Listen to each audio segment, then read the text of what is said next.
1928, a man stood on Fifth Avenue in New York and told a group of women to smoke in public. He wasn't paid by a cigarette company. He did it because he'd figured out how to make people want something they'd never wanted before. His name was Edward Bernays, nephew of Sigmund Freud. Freud mapped the hidden parts of the mind.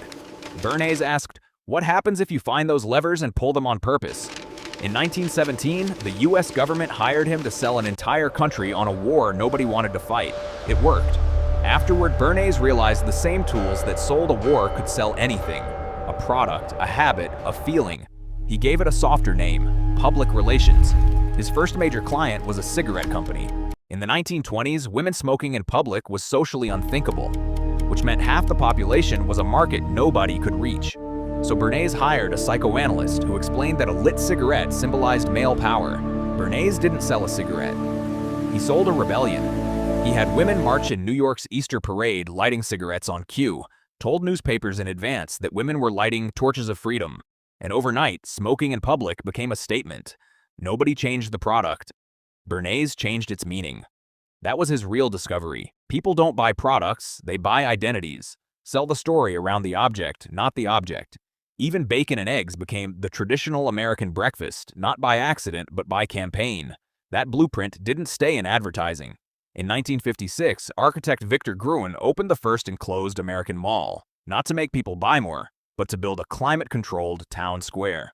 Instead, shoppers walked in for one item, lost track of time with no clocks or windows in sight, and drifted store to store buying things they never planned to.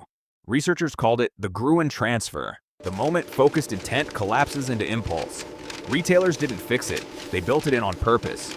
Around the same time, manufacturers hit a different problem. Products lasted too long, so they engineered failure on a schedule. Light bulb makers secretly capped bulb lifespan even though they could build them to last for decades. Car companies released new model years, not because old cars broke, but because they were made to look outdated. It got a name, planned obsolescence.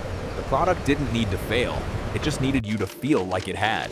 Then shopping went digital and all of it got faster. No maze of hallways needed, just a screen behaving like a slot machine. Endless scroll. Only 2 left in stock. A countdown that resets the second it expires. It's the Gruen transfer, rebuilt in code, still doing exactly what that 1928 parade did, replacing a plan with an impulse before you notice the switch. Here's the part nobody says. The people who built this didn't see themselves as manipulators. Bernays thought he was helping people navigate a complicated world. Gruen thought he was building better cities. Each solved a real problem, and each solution got quietly repurposed to extract more money, faster. So next time you feel a sudden pull to buy something you didn't plan for, know this. It's not a coincidence. It's 100 years of research aimed at that exact moment. You were never weak-willed. You were reacting exactly the way a very patient industry built you to react. The only difference now is that you know the lever exists. And knowing is the only thing that ever gives you a chance to choose when to pull it.